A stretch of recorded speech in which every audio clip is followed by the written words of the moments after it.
समय में यह संख्या धीरे धीरे और घटती जा रही है। अधिकांश जैन परिवार हम दो हमारे दो जैसी सोच रखते हैं। साथ ही गांव के बच्चे शहरों में और शहर के बच्चे विदेशों में जाकर अपना कैरियर निर्माण कर रहे हैं। इन सभी परिस्थितियों को देखते हुए प्रश्न यह है कि जैन धर्म का भविष्य क्या होगा। क्या जैन समाज की घटती जनसंख्या और नई पीढ़ी का धर्म से दूर होते जाना चिंता का विषय है। ऐसी स्थिति में समाज को क्या दिशा अपनानी चाहिए ताकि जैन धर्म और उसकी मूल संस्कृति, आचार विचार और जीवन मूल्यों की रक्षा की जा सके। गुरुदेव मार्गदर्शन करें। कुछ विषय ऐसे होते हैं देखते हैं जो चिंता करने से कुछ नहीं होगा, जवाब चिंतन करना पड़ेगा। जब हम काल के परिप्रेक्ष्य में देखते हैं तो ये हुंडाव सर्वनी काल है। हुंडाव सर्वनी काल कहता है धीरे धीरे अच्छे धर्म, अच्छे लोग, अच्छी व्यवस्थाएं, अच्छे विचार कम होते रहेंगे, तभी तो इस सृष्टि का विनाश होगा। क्योंकि आगे आके उसका विनाश करना है प्रकृति को, और प्रकृति जब भी विनाश कर पाएगी जब यहाँ अच्छे लोग नहीं रहेंगे, गंदे गंदे ही लोग रहेंगे। मैंने एक बार कहा था कि अच्छे लोगों के ऊपर विघ्न क्यों आते हैं, अच्छे लोगों की बुराइयां क्यों होती हैं, अच्छे लोगों की निंदा क्यों करते लोग। वो अच्छे लोगों की निंदा नहीं हो रही है, बुरे लोगों को इस प्रकृति को दंड देना है। जब तक वो अच्छे लोगों को परेशान नहीं करेंगे तो उनकी दुर्गति कैसे होगी। तो गंदे लोगों को पकड़ने के लिए, उनको दुर्गति भेजने के लिए अच्छे लोगों की बुराई की जाती है। क्योंकि जब उसका पाप का घड़ा फूटेगा नहीं तो कैसे उससे कहा जाता है देखो ये बहुत सज्जन पुरुष जा रहा है, साधु, उसका कर्म कहता है, प्रकृति की व्यवस्था कहती है इस साधु को एक गाली दे दो। जैसे वो गाली देगा बस कर्म तुम कैच रख लेगा और चल बेटा तू दुर्गति के लिए प्राप्त हो जा, क्योंकि तूने साधु को गाली दी।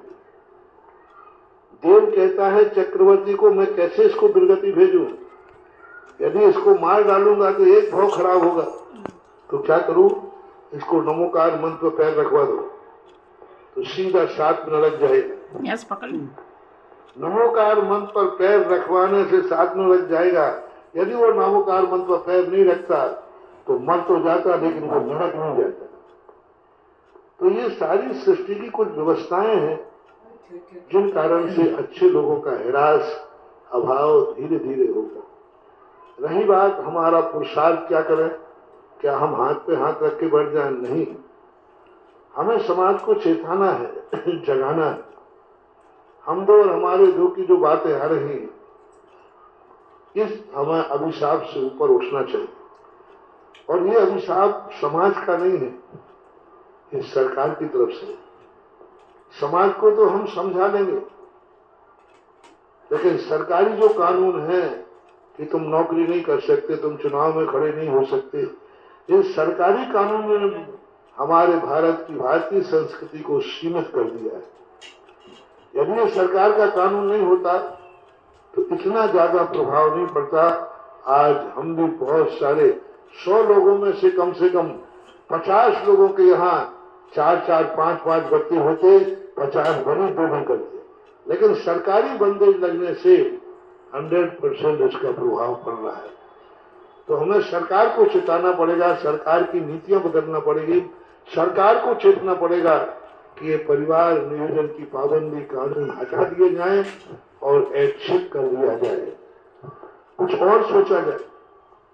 ठीक है, गरीब है कोई, इतनी आय से जिनकी कम है उन पर पाबंदी करो।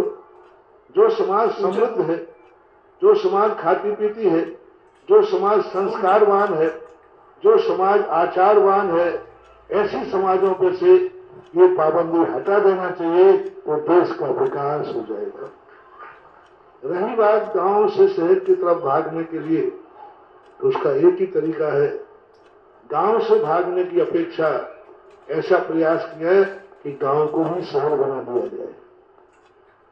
ये गुजरात कर रहा है। गुजरात में आप देखना गांव खाली नहीं होते, गांव को ही शहर बनाया जा रहा है। बहुत बड़ी हॉस्पिटल बना दी जाती गांव में, बहुत बड़ा स्कूल खोल दिया जाता है गांव में, सारी सुविधाएं गांव में दी जाती हैं। तो गांव कम उजड़ते, व्यवस्थाएं गांव में दी जाती है। अमेरिका कर रहा है, अमेरिका ने एक बार ऐसा किया था, बहुत वर्षों तक किया, गांव खत्म कर दिए थे अमेरिका ने, बड़े गांव तक व्यवस्थाएं देने की अपेक्षा आ जाओ। लेकिन कोरोना के बाद जो दशा अमेरिका की हुई है, आज अमेरिका गांव बसा रहा है।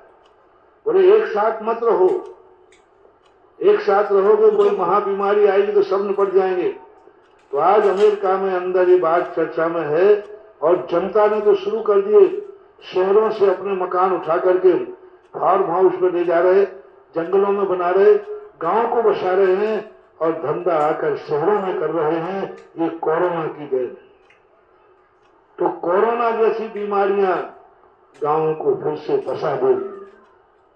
और या फिर हमारी बात मान जाओ, कोरोना आने के पहले गांव को शहर का रूप दे दो, गांव भी जिंदा रह जाए और तुम्हारा भी काम हो जाने से।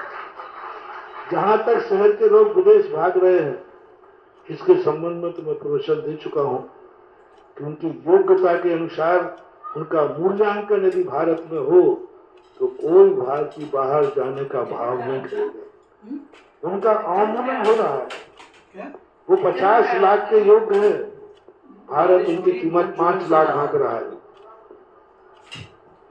भारत कह रहा है मेरे पास 5 लाख रुपए तुम्हारी कीमत है महीने की, और विदेश कह रहा है कि मैं 50 लाख दूंगा। 45 लाख का अवमूल्यन हो रहा है भारत में। यदि 50 लाख का उसका मूल्यांकन हो जाए, जो 50 लाख का है उसे 50 लाख का पैकेज मिलेगा, गारंटी मेरी है, कोई भारतीय विदेश नहीं जाएगा और जो विदेश गए हैं वो सब वापस आ जाएंगे। हमें किसी योग्यता का मूल्यांकन करना पड़ेगा। आज मार्केटिंग का समय है, आज पूरा विश्व दुनिया के सामने है। आज कोई लिहाजा नहीं है, एक ही लिहाजा है, जो ज्यादा देगा व्यक्ति उसकी तरफ झुकने को तैयार है।